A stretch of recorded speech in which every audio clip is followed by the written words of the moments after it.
Bismillahirrahmanirrahim. Assalamu alaikum. How are you all? I hope you all are fine and healthy. Video link online class grade 4 subject English date 2nd of January 2021. Open your workbook page number 41. Workbook page number 41. This is the last topic of your workbook season 1. Writing a paragraph. हमारी heading क्या है बेटा? Writing a paragraph. Before writing a good paragraph, we need to be familiar with some important terms and techniques.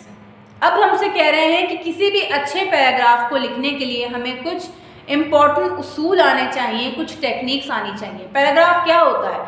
जैसे आपको for example यहाँ से लेकर यहाँ तक एक पैराग्राफ नजर आ रहा है, तो 3-4 लाइन का मजमूआ है। तो पैराग्राफ होना कैसा चाहिए, उसमें क्या क्या इंक्लूड करना चाहिए, कैसे लिखना चाहिए, हमें वो समझा रहे हैं आज। मेन आइडिया, पहली हेडिंग है हमारी main idea. It refers to what the paragraph is about. It can be presented at the beginning और end of a paragraph. Mostly it is the same as the topic sentence. जब भी आप कोई paragraph लिखना चाहते हैं तो सबसे पहले आपको उसका मेन आइडिया पता होना चाहिए कि पैराग्राफ किस बारे में लिखा जा रहा है। तो हमेशा उसका जो पहला पैराग्राफ होता है यानी शुरुआत जो होती है वो मेन आइडिया से ही होती है, कभी कभी आखिर में भी बता दिया जाता है। और जो टॉपिक सेंटेंस होता है वो मोस्टली मेन आइडिया जैसा ही होता है। अब आ गया topic sentence. It is the first sentence of a paragraph. It directs the flow of thoughts. यानी कि पहला सेंटेंस हमेशा आपका स्ट्रॉन्ग होना चाहिए किसी भी सेंटेंस का, जो कि ऑफ कोर्स आपका पहला सेंटेंस ही अगर कंटेंट से बाहर होगा, यानी कि वो पैराग्राफ यानी कि जो आपका मेन आइडिया है उससे मिलता जुलता नहीं होगा, तो बात बनेगी ही नहीं। फिर support sentences. Support sentences help elaborate the main idea और topic sentence more clearly in detail. जैसा अब हमें बताया गया कि जब हमने पैराग्राफ लिखना है तो हमारे पास मेन आइडिया होना चाहिए, हमारे पहला सेंटेंस अच्छा और बामायने होना चाहिए। अब सपोर्ट सेंटेंसेस का काम क्या होता है कि वो आपका जो टॉपिक होता है, जो मेन आइडिया होता है, उसको क्लियरली डिटेल में लेकर जाता है। Concluding statement. It is the last sentence in a paragraph. It often summarizes the discussion. It also shows the result and conclusion of the discussion. अब देखिए हमारा पीछे क्या क्या बताया गया। मेन आइडिया बताया गया, टॉपिक सेंटेंस बताया गया, सपोर्ट सेंटेंसेस बताया गया। उसके बाद हमसे कह रहे हैं कि जो आखिरी सेंटेंस होता है पैराग्राफ का, उसमें सारे के सारे सेंटेंस का मजमुआ होता है। वो आपको बताता है कि भाई ये बात हो रही थी और अब ये बात ऐसी है। To write a paragraph, we follow this sequence. हमें ये सीक्वेंस फॉलो करनी होती है जब भी हमें कोई पैराग्राफ लिखना होता है। Topic sentence, support sentence, concluding sentence. फिर से आपको बता देती हूँ, टॉपिक सेंटेंस, सपोर्ट सेंटेंस और concluding statement.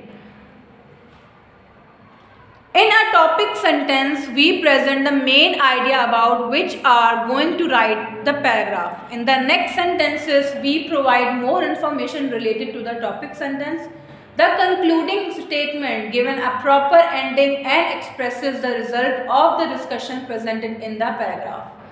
Here are some sample paragraphs. अब हमसे अच्छे से बता रहे हैं कि सबसे पहले आपका आ गया पहला सेंटेंस, टॉपिक सेंटेंस को बोलते हैं, उसके बाद मेन आइडिया आ गया, उसके बाद जो नेक्स्ट सेंटेंसेस आएंगे आपके सपोर्टिव सेंटेंसेस आएंगे जो कि उस टॉपिक को और बेहतर तरीके से, अच्छे तरीके से रिप्रेजेंट करेंगे ताकि आपकी बात अच्छे तरीके से सामने आए। अब यहाँ पे हमें कुछ एग्जाम्पल्स दे रहे हैं ताकि हमें समझ में आए कि पैराग्राफ लिखे कैसे जाते हैं। Sweet spring. स्प्रिंग का मतलब क्या होता है? बहार। अब यहाँ पे बाहर के मौसम के बारे में बात हो रही है। Spring is sweet because flowers bloom in gardens and bees come and take honey out of flowers.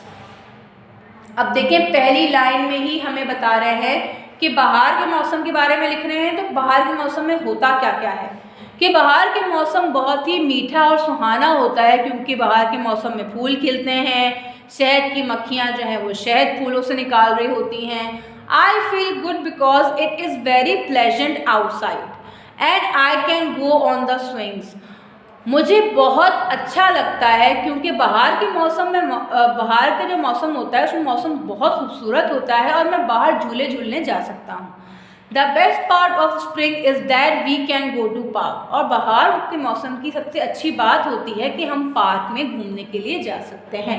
अब देखिए इस पैराग्राफ में बाहर के मौसम के बारे में बहुत छोटी छोटी लेकिन बहुत अच्छी अच्छी बातें मेंशन की है जिससे हमें समझ आ रहा है कि बाहर का मौसम होता कैसे है। Parrots, parrots are colourful. तोते बहुत ही रंगीन होते हैं। They have different colours like blue, red, black, orange, green, yellow and white. और तोते बहुत अलग अलग रंगों के होते हैं। Parrots lives in cactuses, nest and underground holes. अब कह रहे हैं कि तोते रहते कहाँ हैं। वो कैक्टसेस में रहते हैं, अपने घोंसले बनाते हैं या अंडरग्राउंड होल्स में रहते हैं। They eat roots, nectar and seeds. Parrots are pretty birds. अब देखिए पैराग्राफ में हमें इतनी 3-4 लाइनें हैं लेकिन हमें अच्छे से समझा दिया कि तोते होते कैसे हैं, दिखते कैसे हैं, रहते कहाँ हैं और क्या खाते हैं।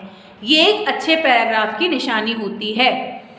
अब हमें कह रहे हैं write a paragraph on prophet Muhammad सल्लल्लाहु अलैहि वसल्लम, अंडरलाइन द टॉपिक सेंटेंस। हमसे कह रहे हैं कि इन लाइनों में आपने पैराग्राफ लिखना है किसकी शख्सियत के बारे में, हमारे प्यारे नबी हुजूर मोहम्मद सल्लल्लाहु अलैहि वसल्लम के बारे में। अब देखें जैसे पीछे हमें बताया स्वीट स्प्रिंग के बारे में, आगे हमें बताया पैरट्स के बारे में। आपने इसी तरीके से इसी पैटर्न को फॉलो करते हुए 4-5 लाइनों का पैराग्राफ लिखना है एज अ होमवर्क और अच्छे से डिस्क्राइब करना है वर्कबुक पेज नंबर 50 पे। आई होप आज का लेसन आपको समझ आया होगा। Kindly submit your work assignment on Saturday 9 जनवरी 2021। अपना बहुत सारा ख्याल रखिएगा। अल्लाह हाफिज़।